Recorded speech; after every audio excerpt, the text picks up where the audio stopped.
Y este domingo 10 de abril, por primera vez en la historia, los mexicanos decidieron si un presidente se quedaba o se iba a medio mandato. Pero la consulta despertó poco entusiasmo. El actual mandatario Andrés Manuel López Obrador y su partido Morena fueron los promotores, tratando de convertirla en un plebiscito de ratificación de su poder, esto según los analistas. Pero este mismo domingo también se dio unas elecciones para escoger a los candidatos presidenciales en Francia. Para analizar estos temas tenemos a Alejandro Linares, periodista, analista internacional y quien forma parte del equipo de BPI TV. Alejandro, buenos días, bienvenido. Y bueno, vamos a comenzar a hablar sobre los resultados de las elecciones en Francia.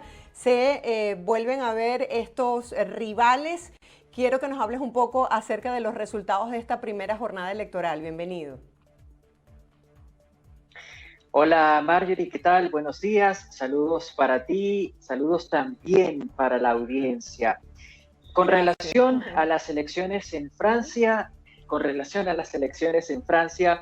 debo decir que los candidatos que han pasado a la segunda ronda o al balotaje son el actual presidente Emmanuel Macron y la candidata por la ultraderecha o la extrema derecha Jean-Marie Le Pen. Con lo cual el cuadro de finalistas para la segunda ronda de las elecciones que tienen lugar este año es el mismo cuadro de las elecciones que se produjeron en 2017. Hay que recordar que en el año 2017 fueron a segunda ronda tanto Macron como Le Pen y en aquel entonces, Macron le ganó a Le Pen de una manera aplastante, de una manera indudable.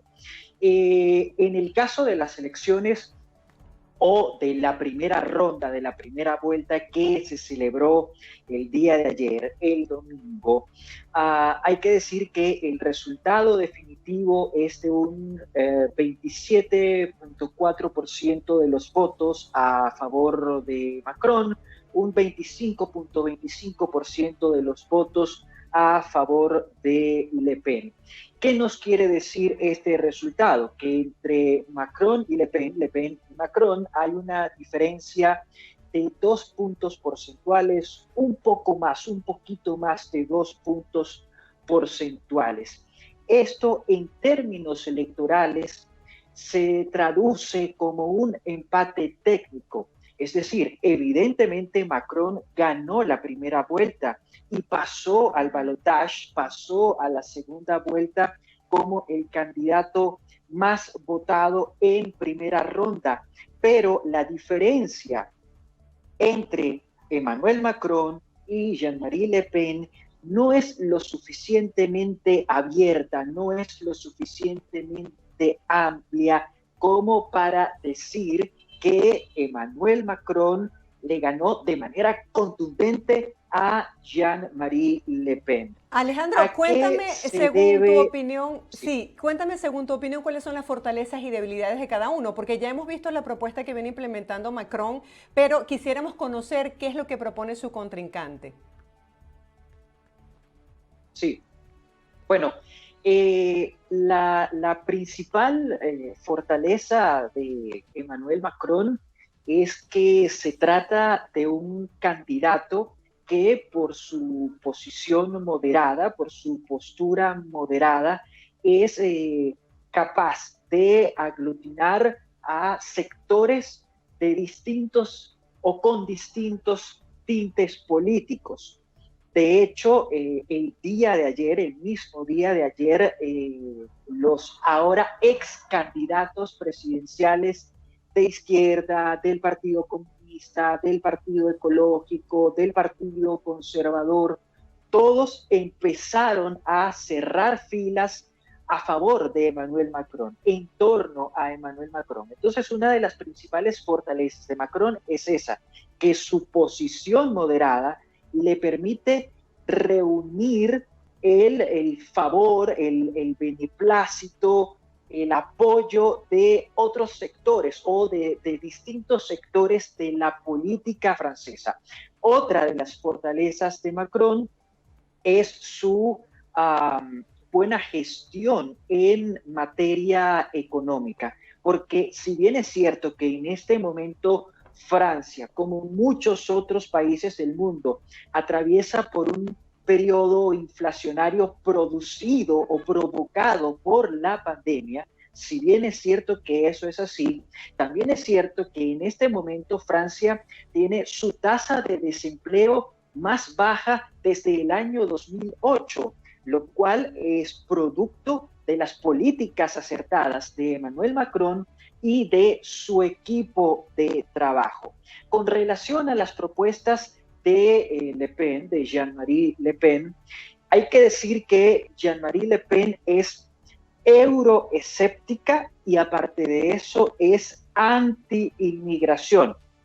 ¿Qué quiere decir esto? Que ella propone un nacionalismo exacerbado, de acuerdo con el cual Francia no debe ser parte ni dejarse regir por los designios de la Unión Europea.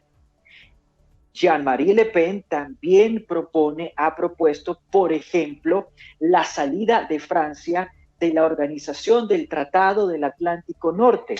Jean-Marie Le Pen ha propuesto medidas duras, muy férreas, para contener o evitar el fenómeno de la migración, es decir, la entrada a Francia de migrantes provenientes de África, provenientes de Oriente Medio.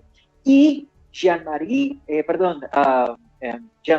Le Pen, quise decir, Jean-Marie Le Pen está aprovechando precisamente el fenómeno inflacionario que mencionaba hace un minuto y que está experimentando Francia en este momento para adoptar un lenguaje populista que podría causar un efecto en los cautivos, podría captar el voto de las personas más cautivas. Sí, justamente si sobre eso, ¿cómo no? Marjorie, quisiera decir que todos los extremos son peligrosos y los nacionalismos son peligrosos. ¿Por qué son peligrosos? Porque los nacionalismos utilizan el resentimiento como combustible, el resentimiento de las personas que se consideran abandonadas por el Estado. Los nacionalismos, por lo general, hablan de acciones contra la migración que golpean muy duro a los refugiados, a los migrantes que escapan de su país no por gusto, sino por necesidad. Los nacionalismos también son peligrosos porque tienden a culpar de los males de los países, de las naciones, a segundos o a terceros. Y aquí me quiero detener. En Rusia tenemos a un nacionalista que está culpando en parte a los ucranianos de los problemas de seguridad de Rusia. Y además hay que recordar que en el siglo pasado tuvimos a un nacionalista llamado Adolf Hitler que culpó a los judíos de los males que sufría o que sufrió en ese momento Alemania. Entonces, los nacionalismos, Marjorie, son muy peligrosos. Ya antes de entrar al tema de Ucrania, quisiera tratar de entender un poco lo que está pasando en este momento en Francia. Por un lado, las reacciones de Emmanuel Macron cuando se supo el resultado del balotaje fueron unas declaraciones bien humildes donde agradeció a los representantes de los diferentes partidos políticos por el apoyo, porque ellos dicen que aunque no están de acuerdo con la gestión de Macron, no quieren que se instale en el poder la ultraderecha. Pero por el otro lado, vemos estos resultados con un margen bastante cerrado. ¿Qué quiere decir esto entonces? Que los franceses apoyan este concepto nacionalista promovido por Le Pen. Sí, hay que decir que en Europa el fenómeno del euroescepticismo ha adquirido auge probablemente desde 2010, desde 2011 hasta la fecha. Ha ido creciendo ese fenómeno del euroescepticismo, ese fenómeno de acuerdo con el cual las decisiones de los países europeos tienen que ser tomadas por los propios países, no por Bruselas, es decir, no por la Unión Europea. Entonces, sí, hay que reconocer que el euroescepticismo y el nacionalismo, ambos son fenómenos que han adquirido fuerza, que han adquirido cuerpo y que sin duda alguna convocan, aglutinan a una cantidad importante de gente. Ahora bien, ¿qué podría explicar el resultado de ayer domingo en Francia, en las elecciones de Francia, en la primera vuelta? Bueno, lo primero que podría explicar el resultado de ayer es el hecho de que ayer no solo estaba compitiendo Macron y Le Pen, había todo un abanico de candidatos, con lo cual los votos se repartieron, ¿no?, entre Macron, Le Pen y el resto de los candidatos. Ahora, con los candidatos o muchos candidatos fuera de contienda y respaldando a Macron, todo ese caudal de votos se puede sumar al caudal de votos que ya de por sí tiene Emmanuel Macron, lo cual podría permitirnos pronosticar una posible victoria de Emmanuel Macron. Y lo otro que hay que decir es que el día de ayer la abstención fue de 25%, con lo cual la abstención de esta primera ronda de elecciones superó a la abstención de 2017, que fue de 22%. En consecuencia, el trabajo de Macron ahora es luchar en contra de esa abstención y promover el voto. Alejandro, por cierto, ya cambiando de tema porque se nos acaba el tiempo, otra elección, otra consulta popular que también estuvo marcada por la abstención fue la que ocurrió en México. El presidente de ese país pues ha despertado críticas porque la oposición de México dice que no era necesario asumir este gasto en este momento. ¿Qué busca el mandatario con realizar este proceso de consulta? Bueno, varias cosas puntuales. En primer lugar, estrenar un mecanismo que fue creado y fue introducido dentro de la Constitución durante su sexenio. Hay que recordar que la figura del referéndum revocatorio no existía en México, empezó a existir en el año 2019 por iniciativa del actual gobierno, del actual ejecutivo mexicano. Lo segundo que buscaba Manuel López Obrador era validarse como presidente, es decir, él ya ganó unas elecciones presidenciales que le otorgan legitimidad de origen, pero aún así él deseaba validarse, quería validarse y lo hizo a través de este referendo revocatorio.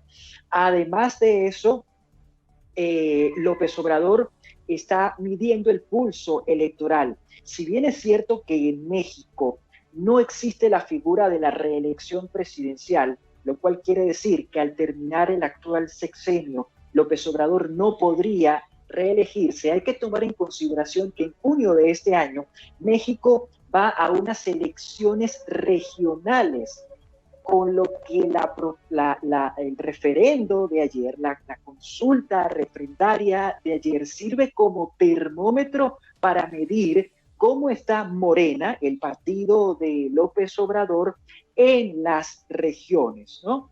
Y lo último que habría intentado o que estaría buscando López Obrador con este referendo sería ganar autoridad moral. ¿Autoridad moral para qué? Para en un futuro poder decir, yo fui el primer presidente de México que en la historia del país se sometió a un referendo revocatorio y lo ganó o lo gané. Eso le daría la autoridad moral para retar a otros mandatarios, no solo en las más altas esferas, es decir, no solo a futuros presidentes, sino también a gobernadores, a futuros gobernadores, a medirse también en referendos revocatorios.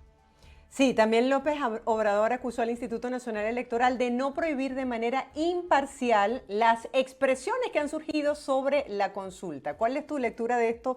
Yo veía representantes del Instituto Electoral diciendo que en México ya no se cometía fraude, lo que habían eran actitudes fraudulentas por parte de algunas personas. Sí.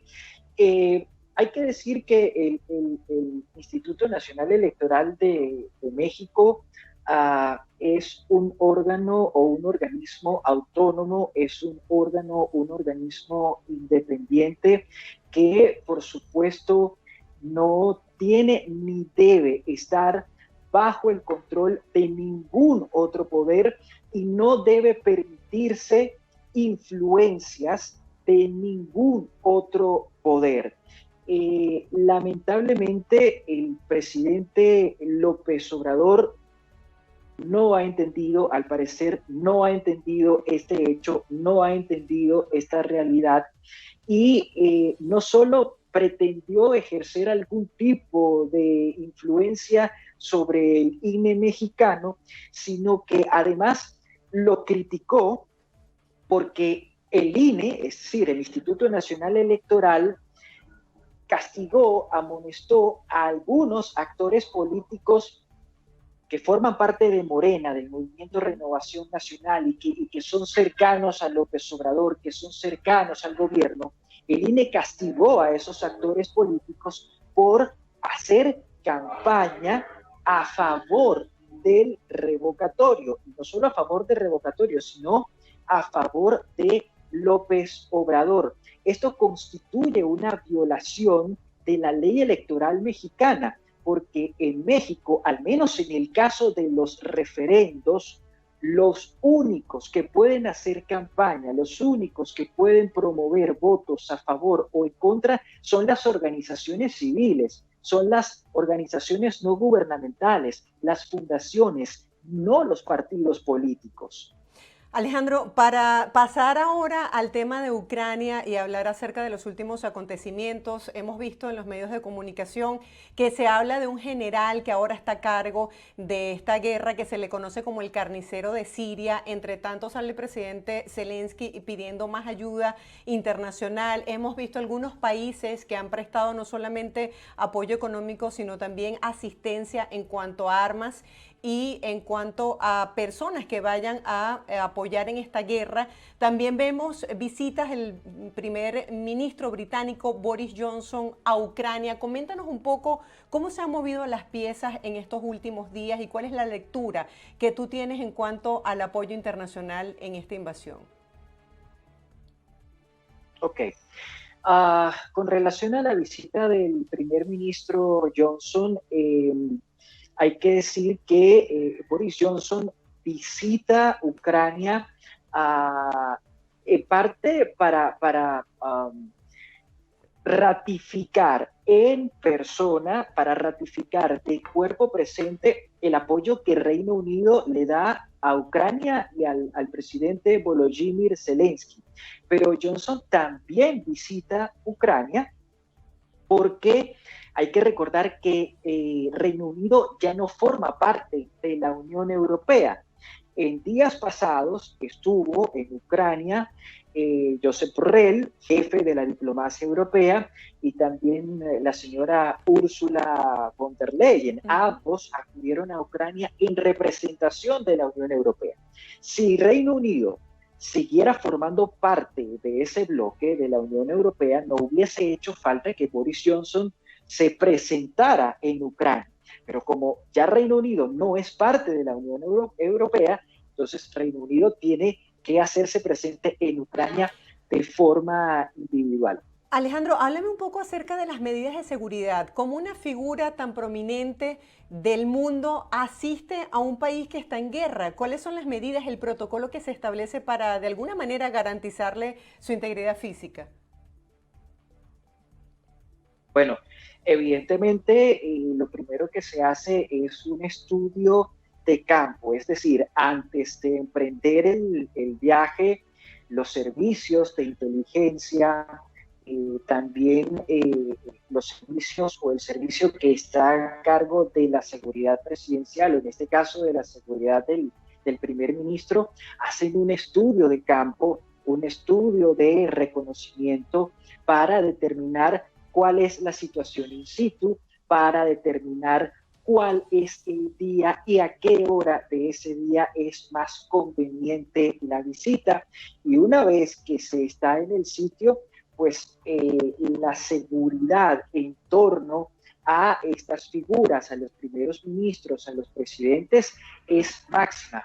Y de esa seguridad no solo se encarga el servicio, insisto, que les sirve de protección o que se encarga de la protección del primer ministro, de esa seguridad también se encarga el país receptor, el país que está recibiendo la visita. Ese es más o menos a grandes rasgos el protocolo de seguridad que se sigue en este tipo de casos.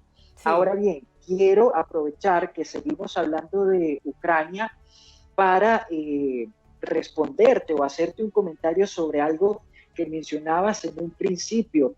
Ha habido un cambio de mando en el generalato ruso, es decir, ya el general que se va a encargar de la guerra en Ucrania no es el que lo vino haciendo hasta hace poco. Tú bien mencionabas que al general al que designaron durante este fin de semana se le conoce como el carnicero de Siria. ¿Por qué se produce este cambio? Primero, porque de una manera muy velada se está reconociendo que la estrategia que se aplicó en Ucrania no fue la adecuada. Segundo, también de manera velada se está reconociendo que a raíz de ese fallo los objetivos o todos los objetivos no fueron alcanzados. Es decir, a raíz de las fallas en la estrategia, en la planificación, en la manera de hacer la guerra, los objetivos o todos los objetivos rusos no fueron o no han sido alcanzados. Por otra parte, Rusia está en la necesidad de intensificar la guerra, sobre todo en el este, sobre todo en la región del Donbass. Hay que estar muy, muy atentos a lo que suceda en esa región, porque podemos ver escenas que pueden ser peores incluso a lo que ya hemos evidenciado en Bucha. ¿Y esto por qué? Porque Vladimir Putin, el Kremlin, Rusia está en la necesidad, ellos están en la necesidad de exhibir una victoria, aunque sea una victoria mínima, están en la necesidad de exhibirla para justificar su acción militar en Ucrania, y por eso tienen que arremeter con muchísima fuerza, en particular en el Donbass, en el este de Ucrania, para doblegar la voluntad de los ucranianos y para quedarse de todas con esos territorios. Por supuesto que traen al campo de juego, o en este caso al campo de batalla, a una persona que pues se encargó de muchas de las operaciones militares de Rusia en Siria, porque Siria, y esto creo haberlo dicho en una conversación previa, Siria fue el laboratorio de guerra de Rusia. Entonces traen a esta persona para que termine de hacer el trabajo que el general anterior no pudo terminar de hacer, pero la traen para que lo termine de hacer con mucha más fuerza, con mucha más intensidad, y yo me atrevería a decir que con mucha más crueldad también. Sí, el gobierno de los Estados Unidos de hecho anunciaba que se iban a ver cosas peores de lo que ha ocurrido en Bucha con este cambio de este general. Alejandro, el presidente Zelensky ha hablado sobre el hecho de que estaba agotando todas las instancias para la negociación y hacía una advertencia a la comunidad internacional. Decía que los planes de Putin no acababan en Ucrania, sino que estaba como vulnerable Europa, y que no solamente iba a acabar cuando llegara a apoderarse, si así lo hacía, de Ucrania. Háblame un poco acerca de cuál es el estatus actual de esas negociaciones y si tú crees que en estos últimos días se ha intensificado la posición de la comunidad internacional para presionar al gobierno de Putin. A ver, las negociaciones en este momento se encuentran en un punto muerto. ¿Por qué? Porque el conflicto ha mantenido su desarrollo. Es cierto, Rusia se ha replegado en el norte de Ucrania, de alguna manera también Rusia ha rebajado los ataques en el sur, pero el conflicto en el este de Ucrania se mantiene. De modo que el conflicto ha mantenido su desarrollo. No hemos visto nuevos encuentros, nuevas conversaciones entre delegados rusos y delegados ucranianos, lo cual me permite decir que las conversaciones están en un punto muerto. Con respecto a las demandas siguen siendo exactamente las mismas. Sigue siendo el reconocimiento de Crimea como parte de la geografía rusa, sigue siendo el reconocimiento por parte de Ucrania de la autonomía de Luhansk, de Donetsk, sigue siendo la desmilitarización de Ucrania y sigue siendo la neutralidad de Ucrania, es decir, que Ucrania no se una a la OTAN, no se una a la Unión Europea. Las demandas siguen siendo exactamente las mismas. Aunque Ucrania ha presentado opciones viables y aunque el presidente Zelensky ha dicho que a pesar de lo ocurrido en Bucha o precisamente por lo ocurrido en Bucha, ahora es más necesario ir a dialogar con Rusia, aun cuando hay voluntad de parte de Ucrania, en Rusia no estamos viendo el mismo tono, no estamos viendo la misma voluntad y también por eso, las negociaciones están en un punto muerto, porque como decimos acá en Venezuela, un solo palo no hace montaña, un solo árbol no hace montaña. Ucrania no puede sola. El canciller austríaco Karl Nehammer se reunirá este lunes con el presidente Vladimir Putin en Moscú. ¿Qué piensas tú acerca de este encuentro?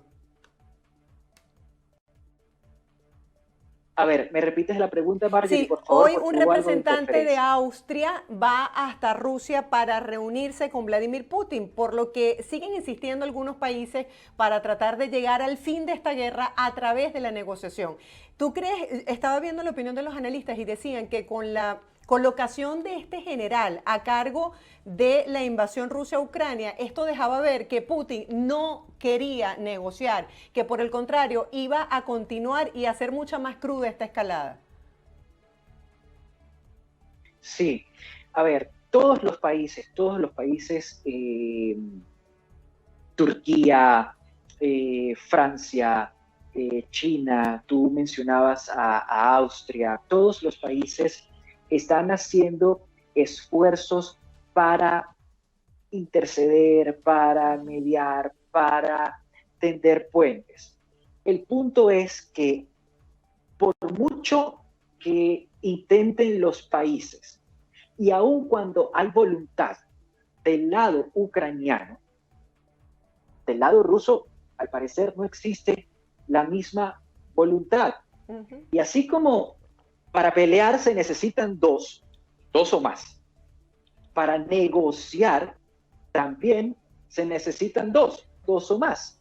Por eso te decía hace un momento que un solo palo, un solo árbol no hace montaña, porque Ucrania puede tener toda la disposición de ir a negociar, de hacer concesiones, de llegar a un acuerdo, pero si en Rusia no existe esa misma voluntad, entonces no va a haber negociación posible. Y si la hay, entonces esa negociación o esas negociaciones solo serán un teatro.